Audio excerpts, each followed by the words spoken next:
Ini sama persis seperti punya ibuku. Kata-kata Raka, murid berusia 8 tahun yang sedang memasukkan sisa makan siang ke dalam kantong plastik itu, membuat jantung Tirta seakan berhenti berdetak. Cincin yang melingkar di jari, Tirta, seorang guru yang juga pewaris generasi ketiga konglomerat, adalah cincin platina yang hanya ada 4 buah di keluarganya. Milik kakeknya, ayahnya, dirinya, dan satu lagi milik Saras, kekasihnya yang diusir 8 tahun lalu. Siapa nama ibumu? Nama yang diucapkan anak itu terdengar asing. Tetapi sorot, mata anak itu sangat mirip dengan wanita yang ia rindukan. Di antara kami dulu, tidak ada anak, lalu siapa sebenarnya anak yang muncul setelah 8 tahun ini? Sebelum kisah ini dimulai, jangan lupa untuk berlangganan, beri suka, dan ceritakan suasana hati Anda di kolom komentar. Saya berdoa agar hari yang cerah juga akan datang kepada Anda. Di lapangan SD yang sunyi, terdengar suara mesin yang rendah dan berat. Anak-anak kelas 1 yang sedang berlarian menendang bola serempak menoleh ke arah gerbang. Sebuah supercar hitam yang mengilap di sapa sinar matahari meluncur mulus memasuki lapangan. Anak-anak berkerumun mengelilingi mobil itu. Saat mobil berhenti, seperti sebuah adegan di film, kedua pintu mobil terangkat ke atas, menyerupai sayap. Wah, lihat itu. Keren banget. Hei, pintunya terbuka seperti sayap. Jangan-jangan bisa berubah jadi robot? Sementara anak-anak melongo dan bersorak takjub, seorang pria turun dari kursi pengemudi. Ia adalah Tirta, mengenakan setelan jas biru dongker yang dijahit pas di badannya. Setiap kali sepatu kulit Tirta menginjak tanah, debu halus di lapangan sedikit berterbangan. Tirta dengan ringan merapikan pakaiannya dan melangkah menuju ruang majelis guru. Rekan-rekan guru yang mengawasinya dari jendela lorong sambil memegang gelas kertas mulai berbisik-bisik. Ya ampun Pak Tirta, hari ini bawa mobil itu lagi. Tiap lihat, aku tetap nggak terbiasa. Jangan ditanya, satu mobil itu mungkin lebih mahal dari harga rumah KPR kita. Iri tanda tak mampu sih, tapi jujur tiap pagi mata ini dibikin silau. Tapi aneh ya, cucu Tuan Besar Kusuma, yang sehebat itu kenapa bersusah payah mengelap ingus anak-anak di kelas sempit. Ini tinggal terusin perusahaan keluarga dan hidup enak kan beres.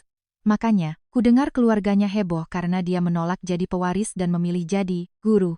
Keras kepala Pak Tirta memang bukan main. Jahitan jasnya, jam tangannya, sampai kancingnya nggak ada yang sembarangan. Tirta melewati lorong dan merasakan tatapan yang tertuju padanya, namun ia hanya membalas dengan anggukan ringan. Setelah melewati pagi yang sibuk berbaur dengan anak-anak, Tirta membetulkan letak jam tangan mewahnya di ujung lengan kemeja. Begitu jarum jam menunjuk waktu istirahat makan siang, bel yang menyenangkan berbunyi ke seluruh lorong. Nah, anak-anak, cuci tangan yang bersih lalu baris, ya. Hari ini menu kita semur daging yang enak. Mendengar ucapan Tirta, anak-anak kelas 1 berebut antre. Sesaat kemudian, kelas dipenuhi suara dentingan noda piring dan celoteh anak-anak. Menu hari ini adalah semur daging sapi dengan aroma manis dan gurih yang menggugah selera. Namun, reaksi anak-anak justru kurang antusias. Aku nggak suka lemaknya. Boleh nggak bagian yang licin-licin dibuang? Pak, guru, beli makanan enak di tempat les saja. Beberapa anak hanya mengaduk-aduk daging dengan sendok, lalu menyingkirkan piring mereka. Piring-piring yang masih penuh, dengan daging satu persatu berakhir di tempat sampah sisa makanan. Tirta mendengarkan keluhan anak-anak sambil berjalan pelan mengelilingi kelas. Kemudian, langkahnya terhenti di depan Raka yang duduk di sudut paling belakang. Raka berbeda dari anak-anak lain. Jangankan makan, ia malah menundukkan kepala dalam-dalam dan hanya menatap ujung kakinya. Pandangan Tirta tertuju pada kaki Raka. Sepatu sekolah Raka sudah sangat usang, bagian tumitnya sudah jebol, sehingga sepertinya akan lepas setiap kali ia melangkah. Raka terus memainkan bagian yang jebol itu dengan jari-jari kecilnya. Raka melirik ke sekeliling dengan was-was, lalu perlahan merogoh saku celananya. Ia mengeluarkan sebuah kantong plastik bening kecil yang dilipat sangat rapat. Bola mata Raka bergerak cepat ke kiri dan ke kanan. Setelah memastikan tidak ada yang melihat, Raka mengambil sendoknya. Ia mulai memindahkan potongan-potongan semur daging dari piringnya ke dalam kantong plastik itu satu demi satu. Tirta mendekat merapat ke sisi meja Raka. Merasakan kehadiran seseorang, Raka langsung menggenggam erat kantong plastiknya. Bahu kecil Raka yang gemetar tertangkap oleh mata Tirta. Raka, kenapa dagingnya tidak dimakan dan malah dimasukkan ke plastik? Kamu tidak lapar? Tanya Tirta selembut mungkin dengan suara direndahkan. Raka tidak menjawab dan semakin menundukkan kepalanya. Ia berusaha menyembunyikan pergelangan tangannya yang kurus di balik lengan bajunya yang kependekan. Entah karena bajunya sudah kekecilan, ujung lengannya mengatung, hampir mencapai siku. Dengan wajah pucat pasi, Raka mendongak menatap Tirta dan memaksakan sebuah senyuman. Ah, ini. Nanti. Buat dimakan nanti kalau saya lapar, Pak Guru. Suara Raka bergetar pelan seperti suara nyamuk. Tirta menatap tangan Raka dalam diam. Cincin platina yang mulus di jari Tirta sangat kontras dengan kantong plastik berminyak di tangan kecil Raka. Kamu harus makan. Sekarang biar cepat tinggi. Mau Bapak tambah? Tidak usah. Segini cukup. Saya benar-benar mau memakannya nanti. Raka buru-buru memasukkan plastik itu ke bagian terdalam tasnya. Ia lalu menyembunyikan punggung tangannya yang pecah-pecah ke belakang punggung, menghindari tatapan Tirta. Sebagai wali kelas, Tirta mengamati setiap gerak-gerik Raka, lengan baju yang kependekan, tumit sepatu yang jebol, dan terutama gerakan tangannya yang penuh keputusasaan tadi. Apakah kondisi keluarganya sangat sulit? Tirta merasa, tindakan Raka bukanlah sekadar keserakahan anak kecil. Pasti ada alasan yang tak bisa ia utarakan. Namun, demi menjaga harga diri Raka, Tirta memutuskan untuk pura-pura tidak tahu. Kelas dipenuhi tawa anak-anak, tetapi pandangan Tirta terpaku pada Raka yang duduk sambil memeluk erat tasnya. Sepulang kerja, mobil yang dikendarai Tirta melewati gerbang besi sebuah rumah mewah yang megah. Suara mesin yang menderu rendah berhenti, dan Tirta turun, melangkah masuk ke dalam rumah. Begitu pintu depan dibuka, keheningan yang menyesakkan langsung terasa. Rumah itu seluas istana, namun tak ada sedikit pun kehangatan di dalamnya.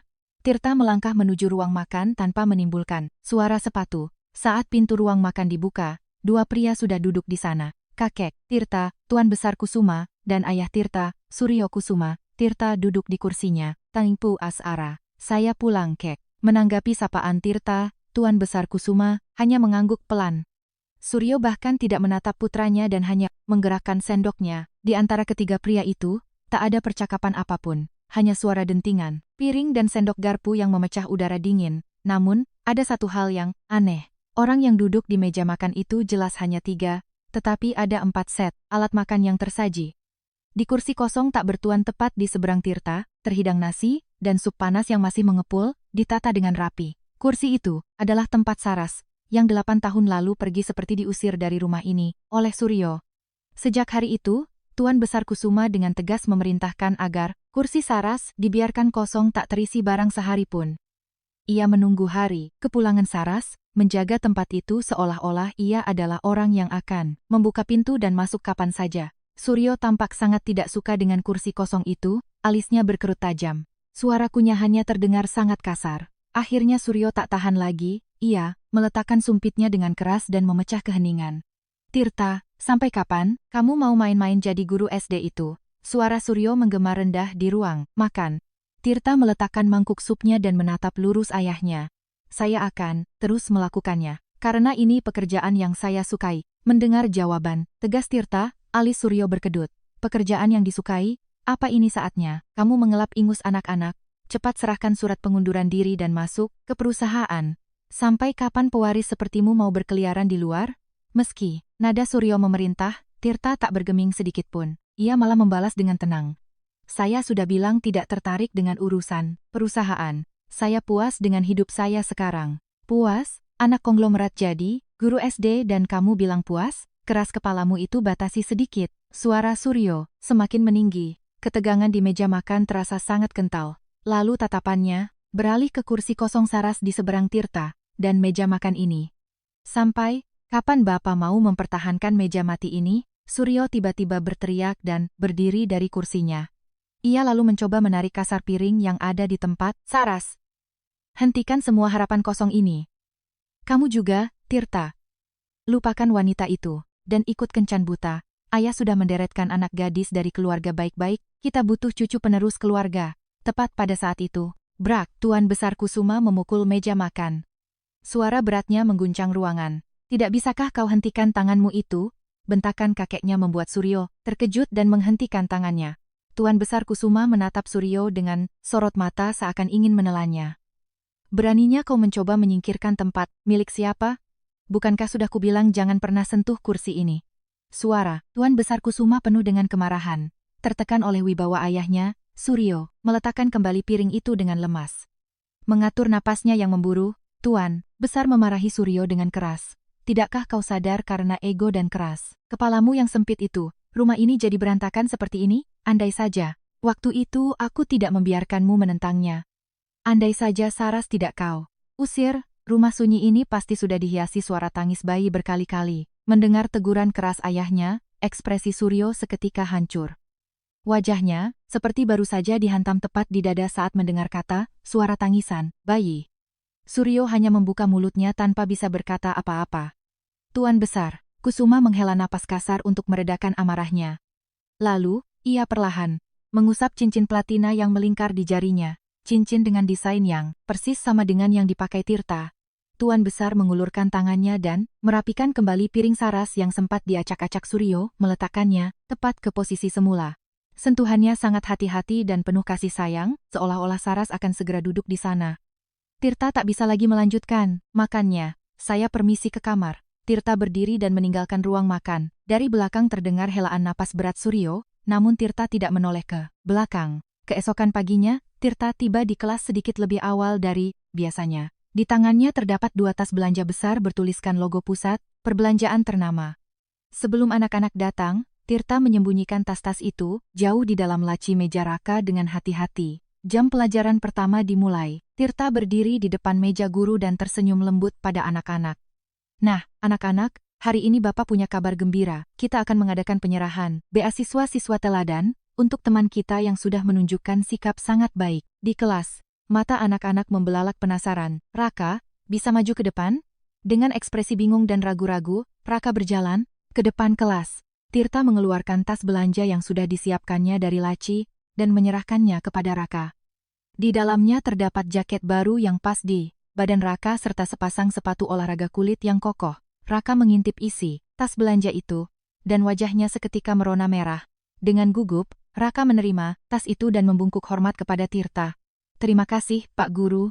Siang harinya, setelah semua pelajaran selesai dan anak-anak berlarian ke lapangan, suasana kelas menjadi sepi. Saat Tirta sedang merapikan meja, Raka membuka pintu belakang dan masuk diam-diam. Raka mendekat ke sisi meja guru sambil menatap Tirta dengan ragu. Pak Guru, ada yang mau saya tanyakan? Tanya Raka, sambil menunduk dengan suara yang nyaris tak terdengar. Tirta menghentikan pekerjaannya dan menatap mata Raka. Ya Raka, mau tanya apa? Saya kan tidak pintar, kalau disuruh mendik juga sering salah. Kenapa Bapak memberi saya hadiah? Suara Raka bergetar. Tirta menepuk ringan bahu Raka dan berkata lembut, Raka, ada hal yang lebih penting dari sekadar pintar di pelajaran. Kemarin, Bapak melihat bagaimana Raka sangat menghargai makanan saat jam makan siang dan berusaha tidak menyisakan sedikit pun. Itu sikap yang sangat luar biasa dan patut dipuji. Makanya Bapak ingin memberikan penghargaan buat Raka. Jadi, jangan merasa tidak enak dan terimalah dengan gembira, ya? Mengerti? Mendengar penjelasan Tirta, Raka akhirnya tersenyum cerah, seolah beban di hatinya telah terangkat. Iya, Pak Guru, terima kasih banyak. Saat Raka hendak berbalik pergi, pandangannya tertuju pada tangan kanan Tirta. Di jari manis, Tirta melingkar cincin platina yang memancarkan kilau lembut. Mata Raka tiba-tiba membesar. Ia menunjuk cincin Tirta. Pak Guru, cincin itu. Tirta menatap Raka dengan tatapan heran. Ya, cincin ini kenapa Raka? Nada suara Raka meninggi karena antusias. Itu sama persis seperti punya ibuku, benar-benar mirip. Tangan Tirta membeku di udara. Jantungnya seakan anjlok. Tirta meletakkan penanya dan menatap mata Raka tajam. Raka, barusan kamu bilang, apa? Sama persis dengan cincin ibumu? Raka mengangguk kuat-kuat. Iya, benar-benar sama dengan cincin yang selalu dipakai ibu jadi kalung. Kata ibu, cincin ini adalah harta karun satu-satunya di dunia yang ditinggalkan oleh ayah. Pikiran Tirta seketika menjadi kosong. Cincin ini adalah desain khusus yang diwariskan turun-temurun di keluarga Tirta. Cincin yang hanya ada 4 di dunia, yang dipesan khusus oleh Tuan Besar saat Tirta dan Saras bertunangan. Urat-urat di punggung tangan Tirta menonjol. Dengan susah payah menekan suaranya, yang bergetar, ia bertanya lagi. Raka, ibumu benar-benar bilang begitu? Iya, kata ibu, ayah pergi bekerja jauh sekali, tapi nanti kalau ibu menunjukkan cincin ini, ayah pasti akan langsung mengenali kami. Makanya ibu bahkan tidak pernah melepas cincin itu saat mandi. Tirta merasa sulit bernapas. Wajah Saras, yang menangis dan pergi 8 tahun lalu karena ditentang ayahnya, Suryo, kini tumpang tindih dengan wajah Raka. Tirta mencengkeram kedua bahu kecil Raka. Raka, dengarkan Pak Guru baik-baik. Siapa nama ibumu? Tirta menelan ludahnya, yang terasa kering. Tolong sebutkan nama itu. Detak jantungnya berdebar, sangat keras hingga terdengar bergemuruh di telinganya. Raka yang sedikit ketakutan melihat ekspresi serius Tirta menjawab dengan suara kecil, "Nama ibuku. Lestari." "Lestari? Lestari?" Tenaga Tirta seolah terkuras habis. Itu bukanlah nama yang ia harapkan. Dengan ekspresi hampa, Tirta melepaskan bahu Raka. Sudut hatinya terasa dingin seolah ada lubang besar di sana. Tirta hanya menatap kosong cincinnya sebelum akhirnya bersuara, "Ah, maafkan Bapak. Raka, sepertinya Bapak salah paham. Kamu boleh pulang sekarang." Raka yang terkejut melihat sosok gurunya yang tidak seperti biasa mundur selangkah. "Iya, permisi Pak Guru." Tirta duduk mematung di kursinya untuk waktu yang lama. "Lestari, Lestari." Tirta menggumamkan nama itu berkali-kali sambil menggigit bibir. Nama yang keluar dari mulut Raka jelas bukan Saras. Namun, keraguan yang muncul di sudut hatinya tak kunjung reda. Tirta teringat, hari pertama ia bertemu Raka di awal semester. Mata bulat yang sangat jernih dan dalam. Sorot mata yang tampak ketakutan namun juga tegar. Ia sempat berpikir, anak ini mirip seseorang, dan orang itu adalah Saras. Mungkinkah Saras hidup dengan mengganti namanya? Begitu pikirannya sampai di sana, jantung Tirta kembali berdebar kencang. Ketika Saras pergi karena tentangan Suryo, ia mungkin bertekad untuk menyembunyikan dirinya rapat-rapat dari dunia. Kring, bel tanda. Berakhirnya sekolah menggema di lorong. Anak-anak membereskan tas dan berhamburan keluar kelas. Raka pun menghilang di antara teman-temannya dengan memakai sepatu olahraga barunya. Tak ada waktu untuk ditunda lagi. Tirta segera bangkit dan berlari ke ruang majelis guru. Ia membuka loker dan menarik keluar buku induk data siswa milik Raka dengan kasar. Ujung jarinya yang membalik halaman bergetar hebat. Akhirnya, ia menemukan kolom alamat rumah Raka. Tirta menekan alamat itu dengan jarinya. Tempat itu tidak terlalu jauh dari sekolah, tetapi di daerah yang belum pernah ia kunjungi. Tirta buru-buru menyambar kunci mobil dan jasnya. Langkah kaki Tirta yang bergegas keluar dari pintu kelas bergema keras di lorong. Saat itu, seorang guru rekan kerjanya memanggilnya dari ujung lorong. "Ya ampun, Pak Tirta, sudah mau pulang? Jam kerja kan masih lama selesainya." Tirta tak menghentikan langkahnya. Sebaliknya, ia mempercepat jalannya melewati guru tersebut. "Saya mau kunjungan rumah. Home visit." Jawaban singkat dan tegas. Tirta membuat guru itu panik dan mengejarnya. "Loh, kok tiba-tiba kunjungan rumah? Surat izin dari kepala sekolah, bagaimana?" Tirta tak menoleh ke belakang dan berteriak sambil menuruni tangga. "Tolong catat saya izin pulang cepat, alasannya bimbingan siswa darurat." Tirta berlari ke tempat parkir dan melompat masuk ke supercar hitamnya. Vroom.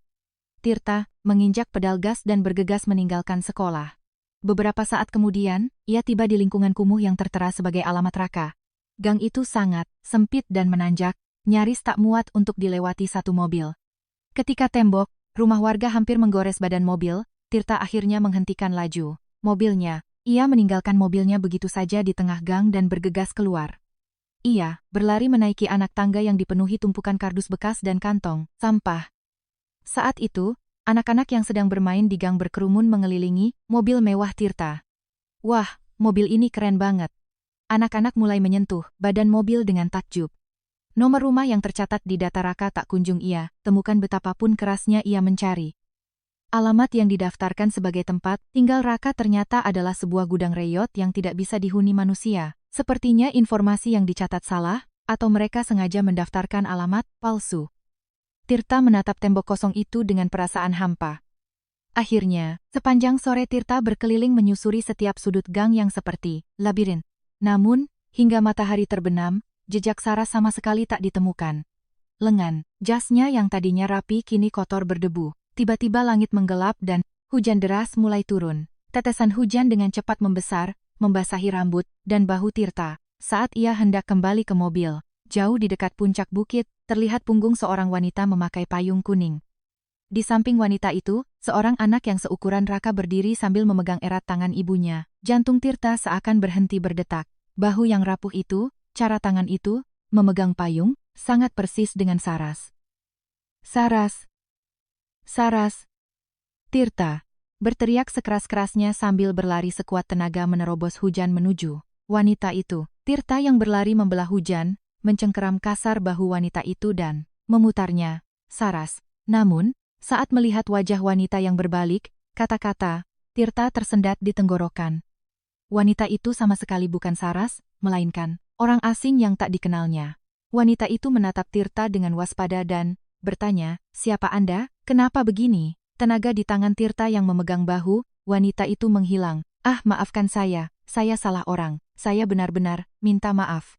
Wanita itu menggerutu sambil menarik tangan anaknya dan berlalu, menjauh. Air hujan yang dingin mengalir di wajah Tirta. Tak bisa dibedakan mana air hujan dan mana air mata yang selama ini ditahannya. Kakinya lemas, dan Tirta pun jatuh terduduk di tempatnya. Saat itu, seorang nenek warga sekitar yang sedang lewat berhenti melangkah. Nenek itu memegang payung plastik dan menatap Tirta dengan cemas. "Aduh nak, kenapa duduk di sini?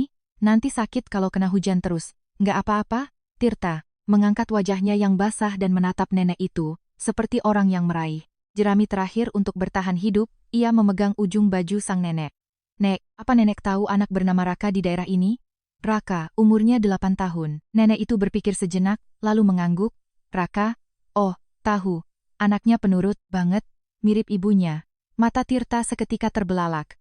"Di mana rumahnya, Nek? Tolong beritahu saya." Nenek itu berdecak sambil menggelengkan kepalanya. "Rumahnya aku juga nggak tahu pasti. Habisnya mereka tinggal sembunyi-sembunyi, pindah dari gang satu ke gang lain. Tapi ibunya kasihan banget. Katanya, sakit-sakitan, tapi tiap hari keliling memulung kardus rongsokan." Hati Tirta langsung hancur.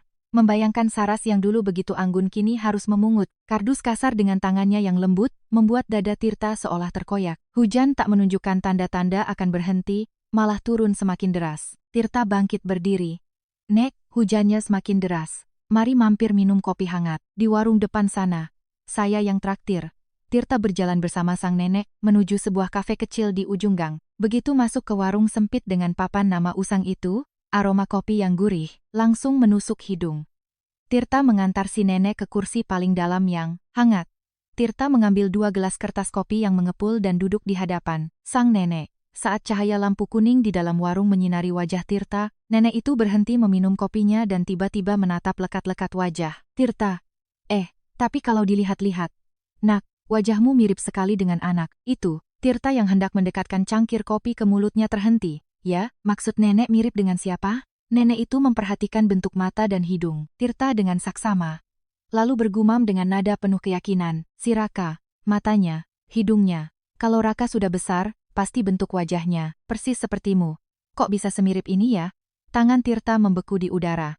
"Mirip denganku? Raka mirip denganku." Wajah Raka berkelebat di benak Tirta, mata yang jernih, hidung mancung, dan sudut mata yang sedikit menurun ketika tersenyum. Selama ini ia mengira Raka hanya mirip Saras, namun setelah mendengar perkataan si nenek, ia menyadari jejak dirinya ada di mana-mana di wajah Raka. Nenek itu tertawa ringan melihat ekspresi Tirta yang menegang. "Aduh, sepertinya aku salah bicara ya. Wajahmu sampai pucat pasi begitu." Tirta menenangkan diri dan memaksakan sebuah senyuman. Namun, tangannya yang gemetar tak bisa disembunyikan. Tirta meneguk kopinya yang mulai dingin dalam sekali tegukan. Tirta lalu berdiri dan mengambilkan mantel si nenek. "Nek, hujannya sudah agak reda. Biar saya antar sampai rumah." Tirta mengambil alih payung nenek itu dan keluar warung. Sebelah tangannya dengan hati-hati memapah lengan kurus si nenek. Jalanan gang yang basah karena hujan sangat licin, tetapi Tirta melangkah pelan-pelan menyesuaikan dengan langkah sang nenek. "Sudah sampai. Itu rumahku yang gerbang biru." Tempat yang ditunjuk nenek itu adalah sebuah rumah kecil dengan tembok usang yang catnya sudah mengelupas. "Nek, hati-hati masuk ke dalam ya. Terima kasih banyak untuk hari ini." Nenek itu melambaikan tangan ke arah Tirta sambil masuk melewati gerbang. "Nak, cepat pulang ganti baju ya, nanti masuk angin." Tirta terus memperhatikan hingga nenek itu masuk ke dalam rumah. Bahkan setelah gerbang ditutup, Tirta masih berdiri di bawah atap yang meneteskan air hujan untuk waktu yang sangat lama, tak beranjak dari tempatnya. Perkataan nenek itu bahwa ia mirip dengan Raka terus terngiang di telinganya. Pada saat Tirta berdiri di depan gerbang biru, sang nenek, kakek Tirta, Tuan Besar Kusuma, sedang duduk di ruang kerjanya di rumah mewahnya, menatap keluar jendela. 8 tahun yang lalu, setiap kali hujan turun, Saras selalu menarik lengan Tuan Besar untuk duduk berdampingan di warung tenda pasar, makan bakso bersama. Saras dengan gembira seperti anak kecil menyeka kuah di sudut bibirnya. "Kek, memang kalau hujan begini, makan bakso berkuah hangat di pasar itu yang paling enak. Jauh lebih gurih daripada makan sendirian kan, Kek?" Tuan Besar tiba-tiba sangat merindukan kenangan sederhana bersama Saras. Akhirnya, diam-diam tanpa sepengetahuan asistennya, ia mengambil kunci mobil dan keluar rumah. Ia ingin kembali merasakan sensasi bakso pasar tempat ia dan Saras pernah tertawa bersama. Tuan besar berjalan bertumpu pada tongkatnya, masuk jauh ke dalam area pasar tradisional di bawah tenda warung makan. Di sana, sudah ada satu pelanggan. Dia adalah Raka.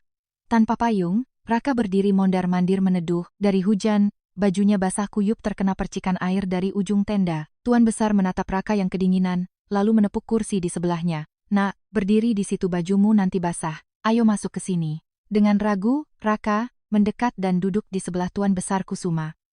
Keduanya duduk berdampingan di kursi kayu panjang yang sempit hingga bahu mereka bersentuhan. Pemilik warung menyajikan 2 mangkuk kuah kaldu hangat. Tuan besar mengeluarkan sapu tangan dari sakunya dan menepuk-nepuk rambut Raka yang basah untuk mengeringkannya. "Aduh, nak, kenapa hujan-hujanan begini? Kalau kau masuk angin, ibumu pasti sangat sedih." Mendengar ucapan Tuan besar, Raka menyeka ingusnya dan menjawab, "Hehe, nggak apa-apa kok, Kek. Nanti juga kering." Tuan besar memesan 2 mangkuk bakso kuah hangat. Lalu ia mendorong 1 mangkuk ke hadapan Raka. "Makanlah, jangan sungkan, kakek yang traktir. Kalau hujan begini, memang harus makan yang berkuah hangat dan gurih biar kuat." Mata Raka berbinar menatap Tuan besar. "Benarkah?" "Wah, terima kasih, Kek. Saya makan." Ya, Raka mengambil sendoknya dan mulai makan dengan lahap. Tuan besar juga perlahan menyuap makanannya sambil mengenang masa-masanya bersama Saras. Beberapa saat kemudian, Tuan besar membersihkan mangkuknya dan meletakkan sendoknya. Ia menatap lekat-lekat Raka yang sedang mengunyah di sampingnya, dengan tatapan penuh kebapakan. Raka yang sedang makan dengan lahap tiba-tiba menghentikan sendoknya. Di mangkuknya masih tersisa setengah porsi bakso. Raka merogoh sakunya, lalu mengeluarkan sebuah kantong plastik bening kecil yang dilipat-lipat.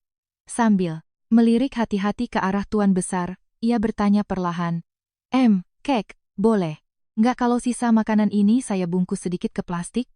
Tuan besar menatap Raka dengan heran. "Loh, kenapa? Apa kamu sudah kenyang?" Raka mengusap-usap kantong plastiknya dan menjawab, "Bukan, Kek. Makanan ini enak sekali. Ibuku juga suka banget makan bakso. Akhir-akhir ini ibu sakit dan cuma bisa tiduran, kalau makan ini pasti ibu bisa cepat sembuh." Perkataan Raka membuat hati Tuan besar terasa perih. Sambil mengelus kepala Raka, ia tersenyum, "Gitu. Hahaha, ibumu sungguh beruntung punya anak sepertimu. Anak laki-lakiku yang umurnya sudah lewat 50 tahun saja tidak pernah sekalipun membelikanku makanan. Kakek benar-benar iri padanya." "Nak," suara Tuan besar dipenuhi rasa kesepian yang mendalam. Raka menggenggam tangan Tuan besar yang keriput dengan kedua tangannya yang kecil. "Kakek jangan sedih. Kata ibuku, kalau kita sangat menginginkan sesuatu di dalam hati, doa kita pasti terkabul. Anak kakek pasti akan segera tahu kalau kakek ingin makan bakso ini. Malam ini aku akan ikut berdoa untuk kakek." Hiburan polos dari seorang anak kecil membuat Tuan besar tertawa terbahak-bahak.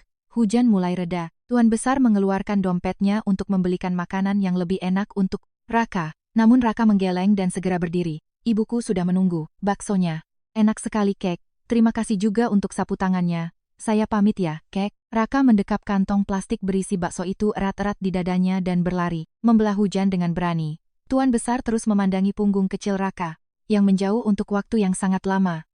Anak itu, entah dari keluarga mana, tapi dia dibesarkan dengan sangat baik. Andai saja ada satu anak seperti dia di rumahku, alangkah bahagianya. Rumah terlalu sepi, sampai hatiku juga ikut basah kuyup seperti hujan ini. Di sebuah tempat pembuangan barang rongsokan, saat malam semakin gelap, lampu sorot menyala dengan dingin. Saras berada di tengah tumpukan debu, tangannya bergerak tanpa henti. Memilah sampah daur ulang dari tumpukan plastik yang menggunung adalah pekerjaan yang sangat berat. Saat itulah, dari tenggorokan Saras terasa ada sesuatu yang panas, mendesak naik. Uhuk, uhuk. Batuk hebat tiba-tiba meledak. Saras segera membekap mulutnya dengan sarung tangan kainnya. Namun, di atas sarung tangan usang itu, noda darah merah segar menembus keluar. Saras sangat terkejut melihat noda darah di sarung tangannya. Ia melihat ke sekeliling dengan cemas dan buru-buru, menyembunyikan tangannya yang berdarah ke belakang punggungnya. "Aku harus membeli obat batuk." Saras sejenak bimbang. Namun, kemudian ia teringat sepatu Raka, yang tumitnya sudah jebol. "Tidak, tahan, sebentar lagi. Aku harus membelikan Raka sepatu baru dulu." Alih-alih membeli obat, Saras menenggak air putih dingin di botolnya untuk menekan rasa sakit di dadanya. Saat itulah, sarung tangan kain usangnya tersangkut pada potongan plastik tajam dan robek dengan suara krek. Akibat sentakan itu, cincin platina yang ia kalungkan di balik bajunya terpental keluar. "Ah, tidak!" Saat cincin itu nyaris jatuh ke dalam tumpukan rongsokan yang kotor dan hitam, Saras tanpa pikir panjang melemparkan dirinya dan menangkap cincin itu di udara. Lututnya tergores parah, tetapi ia tidak merasakan sakitnya. Ia tidak boleh kehilangan cincin yang merupakan satu-satunya penghubungnya dengan Tirta itu. Saras mengelap cincin itu dengan hati-hati menggunakan tangannya yang penuh darah dan debu. Setelah memastikannya bersih, ia kembali memasukkannya ke balik baju sambil menghela napas lega. Saras teringat kejadian 8 tahun yang lalu. Khawatir Tirta akan dibuang dari keluarganya dan kehilangan segalanya karena dirinya, Saras membuat keputusan pahit dan pergi dari sisi Tirta. Mas Tirta adalah pria yang akan bersinar, meski tanpa aku tak boleh jadi beban baginya. Hari ketika ia memutuskan pergi dan mengemas barang-barangnya, Saras menyadari bahwa dirinya sedang hamil. Di sebuah kamar kos murah yang asing, ia mendekap perutnya dan menangis terseduh-seduh semalaman. Meski diliputi rasa takut, ia tak bisa merelakan Raka. Selesai memulung, Saras menyeret tubuhnya yang berat untuk pulang. Saat pintu depan yang reot terbuka, Raka yang sudah menunggu di kamar berlari keluar dengan gembira. Ibu, lihat ini. Pak Guru memberiku hadiah. Raka mengeluarkan sepasang sepatu olahraga baru dan jaket tebal dari tas belanja yang dibawanya dengan sangat hati-hati. Melihat wajah Raka yang ceria, Saras sejenak kehilangan kata-kata. Lengan celana Raka yang kependekan dan tumit sepatunya yang jebol teringat di benaknya. Pak Guru pasti merasa kasihan melihat keadaan Raka. Saras langsung mengerti bahwa guru itu sengaja menggunakan alasan hadiah untuk membelikan barang-barang itu agar Raka tidak merasa malu melihat penampilannya yang lusuh. Kebaikan hati sang guru yang berusaha melindungi harga diri anaknya membuat hati Saras tersentuh. Wah, anak ibu hebat sekali dapat hadiah besar. Guru kamu pasti orang yang sangat baik. Raka harus selalu dengarkan kata-kata Pak Guru ya, mengerti? Saras mengusap kepala Raka, dalam hati mengucapkan terima kasih yang sebesar-besarnya kepada guru yang tak ia kenal namanya itu. Raka tampak sangat bahagia. Ia kemudian membuka tasnya dengan semangat dan mengeluarkan 2 kantong plastik. Ibu, ada lagi. Ini daging semur dari sekolah. Sengaja nggak aku makan sampai habis. Terus ini bakso hangat dari kakek baik yang aku temui di pasar. Aku sengaja nggak makan ini sama sekali buat ibu. Raka menyodorkan kantong-kantong itu sambil menghindari tatapan Saras.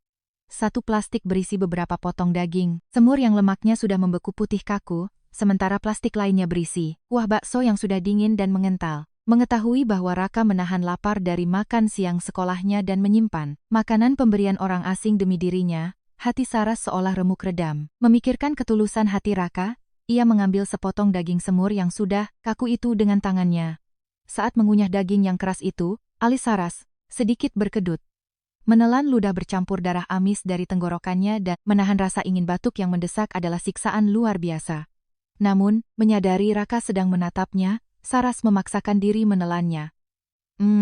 Enak sekali. Ibu jadi kuat lagi karena Raka. Saras tersenyum cerah pada Raka menahan rasa sakitnya. Lalu, tatapannya terhenti pada punggung tangan Raka yang kulitnya pecah-pecah. Melihat tangan kecil yang kering kerontang karena angin dingin itu, Saras meraih tangan Raka dengan kedua tangannya. Kenapa tangan anak ibu jadi kasar begini? Maafkan ibu ya. Raka tersenyum cerah merasakan kehangatan tangan ibunya dan menjawab. Hehe. Nggak sakit kok, Bu. Aku senang lihat ibu makan daging. Raka menggenggam balik tangan ibunya dan tertawa polos seperti anak kecil. Saras memeluk erat putranya itu. Batuk hebat kembali ingin meledak, namun Saras mati-matian menahannya dengan menggigit bibirnya agar Raka tidak ketakutan. Malam semakin larut. Di luar, hujan deras masih menderu menghantam kaca jendela. Tirta yang basah kuyup melangkah gontai memasuki pintu rumah mewahnya. Saat Tirta menaiki tangga hendak masuk ke kamarnya, Suryo muncul dari ujung lorong. Kelayapan kemana saja kamu sampai jam segini baru pulang dengan kondisi berantakan begitu? Suara Suryo bergema tajam di lorong yang sepi. Tirta tak menjawab. Suryo tertawa sinis dan mengikuti Tirta masuk ke dalam kamarnya. Tidak mau jawab, sok-sokan mau jadi guru, sekarang kamu juga mau mengabaikan ayahmu? Meski Suryo meninggikan suaranya, Tirta hanya diam sambil melepas jasnya yang basah lalu melemparnya ke lantai. Mata Tirta memerah dan bibirnya pucat pasi. Saat sedang marah-marah, pandangan Suryo beralih ke atas meja Tirta. Di sana terpasang sebuah bingkai foto usang. Itu adalah foto Saras. Dalam foto itu, Saras tersenyum sangat cerah seolah ia memiliki segalanya di dunia ini. Begitu melihat foto itu, Suryo tertegun. Ia menatap tajam Tirta sejenak, lalu keluar dari kamar tanpa sepatah kata pun. Suryo langsung masuk ke ruang kerjanya, mengunci pintu, dan duduk di depan mejanya. Kemudian ia membuka laci meja yang paling dalam dan mengeluarkan sebuah amplop dokumen tebal. Tidak ada tulisan apapun di bagian luar amplop itu, tetapi gerakan tangan Suryo sangat berhati-hati. Isi di dalam amplop itu adalah laporan dari seorang detektif swasta. Di halaman pertama tertulis judul besar, Laporan Pelacakan Lokasi Saraswati. Kenyataannya, selama 8 tahun ini Suryo memendam penyesalan atas kesalahannya dan meratapi luka yang ia berikan pada Saras. Karena itulah, diam-diam tanpa sepengetahuan Tirta maupun Tuan Besar, ia menyewa detektif swasta untuk melacak keberadaan Saras. Namun, isi laporan itu selalu sama. Target berhasil menghilangkan semua jejak sehingga pelacakan gagal, kontak dan tempat tinggal tidak diketahui. Suryo melempar dokumen itu ke meja dan menghela napas panjang. Selama 8 tahun, di negara seluas ini, bagaimana mungkin satu orang pun tak bisa ditemukan? Perasaan Suryo hancur membakarnya. Dari dalam, Suryo menyandarkan punggungnya di kursi dan memejamkan mata. Ingatan 8 tahun lalu berkelebat di benaknya. Hari itu, diam-diam tanpa sepengetahuan Tirta, Suryo memanggil Saras yang miskin ke sebuah kafe sepi. Tanpa mengerti apa-apa, Saras duduk di hadapannya sambil gemetar ketakutan. Suryo menatap Saras seolah menatap serangga dan membuka suaranya. Beraninya, gadis miskin sepertimu mempermalukan keluarga kami. Mendengar makian itu, wajah Saras seketika menegang. Tirta adalah pewaris keluarga konglomerat ini. Kalau perempuan sepertimu ada di sampingnya, masa depannya akan hancur. Saras menundukkan kepala menahan tangisnya, namun Suryo terus mencercanya. Jangan bermimpi. Beraninya kau mengharap posisi nyonya besar keluarga kami? Sadar diri, sedikit. Suryo mengeluarkan amplop tebal berisi cek dengan nominal fantastis, lalu melemparnya tepat ke wajah Saras. Beberapa lembar cek berserakan di lantai, namun Suryo tak bergeming sedikit pun. Bawa uang ini dan pergi dari sisi Tirta, sekarang juga. Kalau kau berani membantah, aku tidak akan membiarkan orang-orang di sekitarmu hidup tenang. Suara Suryo terdengar begitu dingin dan tegas hingga udara seakan membeku. Saras menatap cek yang berserakan di lantai dan menangis tanpa suara. Itulah bayangan terakhir tentang Saras yang diingat Suryo. Kembali ke masa kini, Suryo memutar-mutar amplop kosong itu dengan jarinya, tampak sangat gelisah. Tirta hanya tahu bahwa ayahnya yang mengusir Saras, namun ia sama sekali tidak tahu penghinaan dan ancaman mengerikan apa yang terjadi hari itu. Suryo menatap kosong foto keluarga yang tergantung di dinding ruang kerjanya. Foto yang menampilkan 3 pria tuan besar kusuma, dirinya, dan Tirta berdiri dengan wajah tanpa ekspresi. Suryo mengangkat telepon dan menghubungi agen detektif swastanya. Perluas area pencarian. Sisir seluruh pelosok negeri sampai kalian menemukannya. Pertimbangkan juga kemungkinan dia mengganti namanya atau identitas apapun. Ada keputusasaan dalam suara Suryo. Pada saat yang sama, Tirta di kamarnya sedang mengusap foto Saras dengan lembut. Mata bulat Saras di foto itu sangat mirip dengan mata Raka yang ia lihat hari ini. Lestari. Apakah ibunya Raka itu benar-benar Saras? Sepatu Raka yang jebol, seragamnya yang usang, dan plastik berminyak berisi sisa makanan itu. Semua gambaran itu terasa seperti perwujudan dari penderitaan Saras. Dada Tirta seolah terkoyak. Tirta mengepalkan tinjunya, erat-erat. Ia berdoa dengan segenap hati agar esok hujan reda. Dan di ujung gang itu, ia bisa menatap langsung wajah yang selama ini sangat dirindukannya. Keesokan harinya, pelajaran seni lukis dimulai. Kelas-kelas 1 sangat riuh dengan bunyi krayon anak-anak. Tema gambar hari ini adalah menggambar keluarga kita. Anak-anak mulai menggambar wajah ayah mereka dengan ukuran besar di atas kertas gambar. Ayahku punya mobil kemping segini, besarnya. Kami sering jalan-jalan. Mobil ayahku mengilap dan keren banget. Anak-anak sibuk memamerkan bahwa ayah mereka yang paling hebat. Ayah-ayah di kertas gambar mereka semua tampak kuat dan keren seperti pahlawan-pahlawan. Super. Namun, Raka yang duduk di barisan belakang berbeda. Di salah satu sudut, kertas gambarnya, ia hanya menggambar sosok dirinya dan ibunya dalam ukuran sangat kecil. Sisa kertasnya yang lebih dari separuh dibiarkan kosong melompong. Aktirise. Raka memandangi ruang kosong di kertas gambarnya dengan tatapan hampa sambil memainkan krayonnya. Saat itulah, teman sebangkunya melirik kertas Raka dan menyela. Tatapan teman sebangkunya beralih ke ujung baju seragam Raka yang usang dan sobek. Hei, Raka, kenapa kamu nggak gambar ayahmu? Bajumu juga setiap hari, itu saja, kamu nggak punya ayah ya? Perkataan polos dari mulut anak kelas 1 itu setajam duri. Bahu Raka bergetar kecil. Air matanya seolah akan jatuh. Kapan saja, tetapi ia menolak menundukkan kepalanya. Sebaliknya, ia mencengkeram krayonnya dengan kuat dan menatap temannya itu dengan berani. Bukan.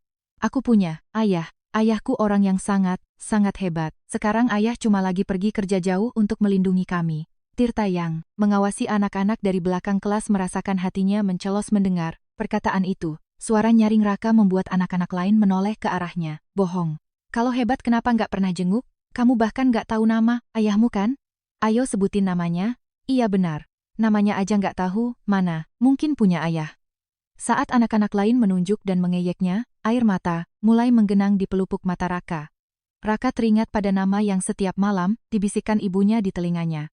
Nama yang kata ibunya harus selalu diingat dan dipanggil jika suatu saat ia bertemu dengan ayahnya. Raka menarik napas dalam-dalam, lalu berteriak hingga menggema ke seluruh ruang kelas. Nama ayahku Tirta Kusuma. Ayahku adalah Tirta Kusuma yang paling hebat di seluruh dunia. Seketika kelas yang riuh rendah berubah menjadi sunyi senyap, seolah disiram air es. Anak-anak saling berpandangan dan berkedip kebingungan. Lalu, seorang anak yang duduk di barisan depan menunjuk ke depan dan berteriak, "Loh, Pak Tirta kan nama guru kita." "Raka, kamu bodoh ya? Kenapa Pak Guru jadi ayahmu?" Begitu kata-kata itu diucapkan, anak-anak sekelas tertawa, terbahak-bahak memegangi perut mereka. "Hahaha, Raka lucu banget. Masak Pak Guru, dibilang ayahnya. Raka pembohong." Kelas dipenuhi suara tawa yang mengejek Raka. Sementara itu, Tirta yang berdiri di belakang meja guru membeku di tempatnya seperti baru saja dipukul dengan palu godam. Jantungnya berdebar kencang, nyaris meledak. Suara gemuruh di dadanya berdegup, begitu keras hingga seolah menulikan telinganya. Mata jernih Raka, cincin saras, dan nama samaran Lestari. Semua kepingan yang berserakan akhirnya tersusun, menjadi satu kebenaran yang kejam dan menyakitkan. Sesuatu yang panas meledak dari dalam dada Tirta dan menyumbat tenggorokannya dengan kuat. Tirta bahkan kesulitan bernapas. Ia tak mungkin memperlihatkan hatinya yang hancur lebur di depan murid-muridnya. Tirta buru-buru membalikkan badan dan berlari keluar, mendobrak pintu kelas. "Pak Guru mau kemana?" Suara kebingungan anak-anak memanggilnya dari belakang, tetapi Tirta tidak bisa menjawab. Sebab, jika ia mengeluarkan suara sedikit saja, tangisnya yang tertahan pasti akan meledak. Berlari ke lorong yang sunyi, Tirta menyandarkan tubuhnya di dinding dan ambruk. Ia menutupi wajahnya dengan kedua tangan, namun air mata yang panas terus mengalir tiada henti melalui sela-sela jarinya. "Saras, Raka." Tirta menggigit bibirnya, menangis terseduh-seduh tanpa suara. Segera, setelah bel pulang berbunyi, hujan lebat mendadak turun dengan deras, seolah-olah ada lubang besar di langit. Bagian depan gerbang sekolah seketika berubah menjadi kacau dengan mobil-mobil yang menjemput anak-anak. Mobil-mobil impor yang mengilap berjejer, sementara para orang tua yang memegang payung sibuk memanggil nama anak masing-masing. Di tengah barisan mobil mewah itu, Raka berdiri memandangi derasnya hujan dengan pandangan kosong. Tidak ada ibu yang datang menjemputnya, juga tidak ada payung yang bisa melindunginya. Raka tampak ragu-ragu sejenak, lalu mengeluarkan sekantong plastik bening kecil yang dilipat-lipat dari saku samping tasnya.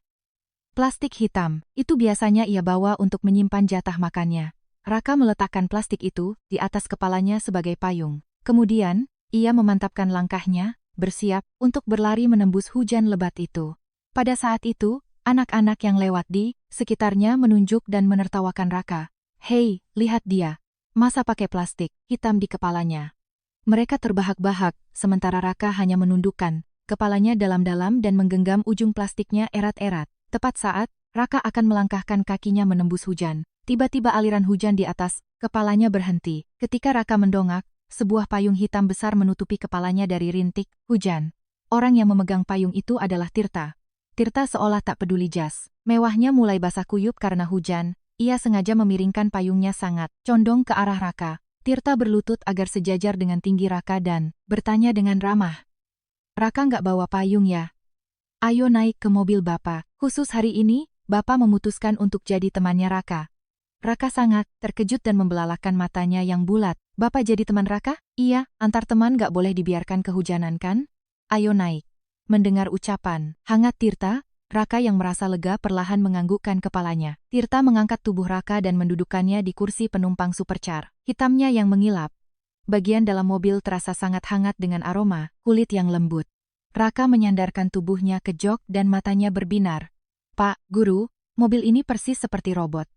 Tirta mencengkeram kemudi erat-erat dan memaksakan sebuah senyuman. "Raka suka mobil ini?" Iya. Nanti ayahku pasti juga bawa mobil keren kayak gini kan? Kata ibu, ayah lagi pergi jauh ngerjain tugas yang sangat hebat. Perkataan Raka yang polos membuat hati Tirta anjlok. Dengan suara yang sedikit bergetar, Tirta bertanya pelan.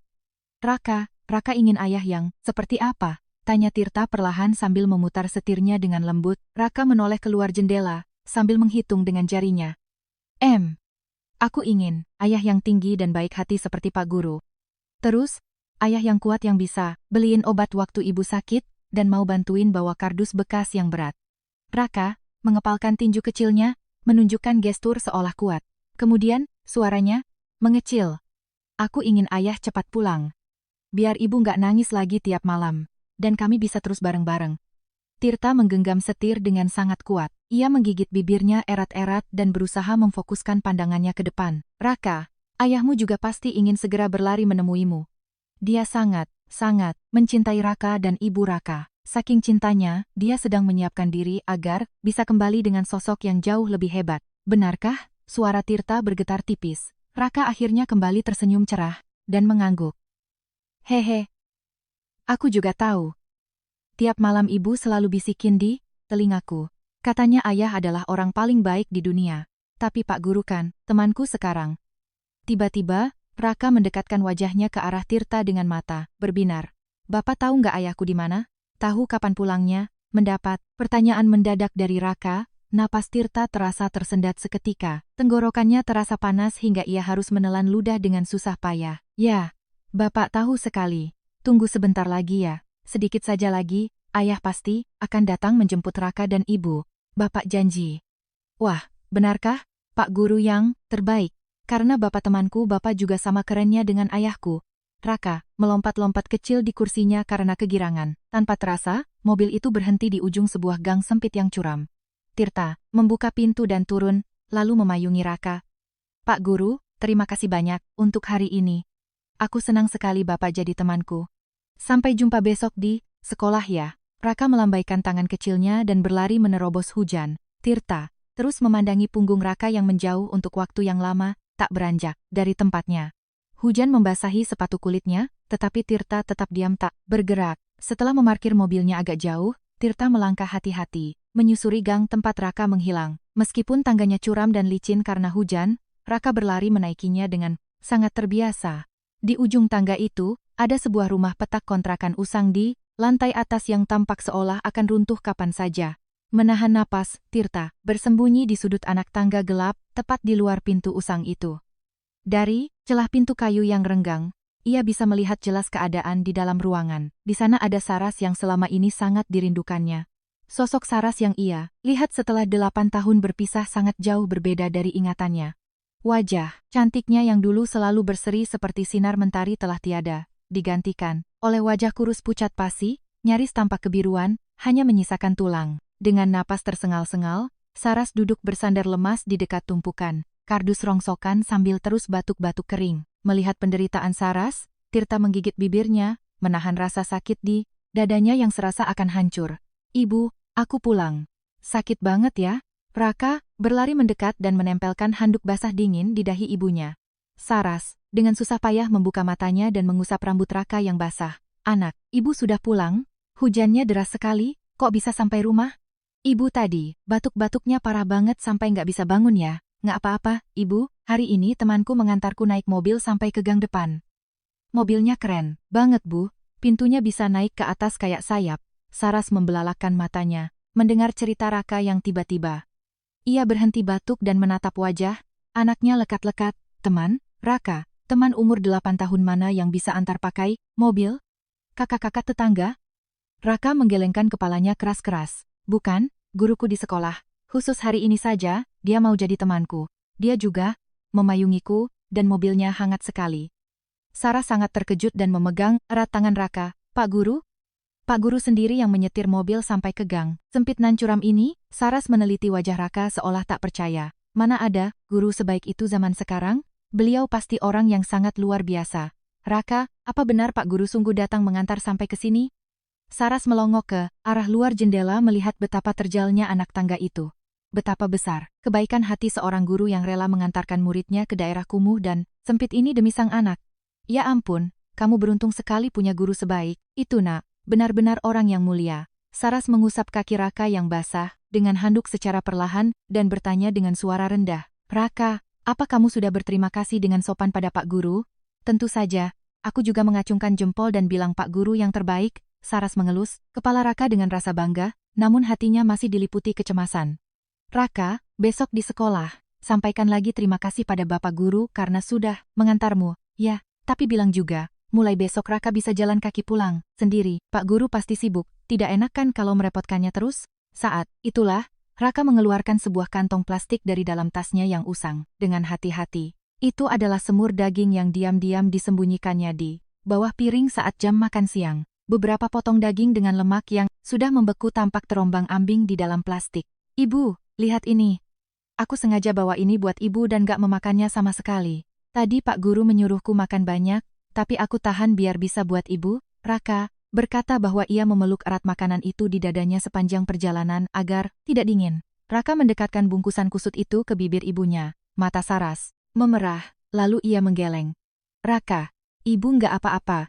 Jangan bawa yang begini lagi. Anak ibu pasti lapar, harusnya kamu makan sampai habis. Nggak mau, ibu harus makan ini biar kuat dan bisa main denganku. Ayo ibu, buka mulutnya. Desakan Raka membuat Saras memasukkan sepotong daging semur yang sudah dingin itu ke mulutnya. Begitu rasa lemak daging yang membeku menyentuh lidahnya, pertahanan Saras runtuh, dan ia menangis terseduh-seduh sambil menggenggam tangan kecil Raka. Maafkan ibu ya, Raka. Karena tubuh ibu yang lemah, anak ibu bahkan gak bisa makan makanan enak dengan tenang. Maafkan ibu. Saras memeluk erat tubuh Raka. Raka mengusap air mata ibunya dan tersenyum simpul, mengawasi semua percakapan itu dari balik pintu.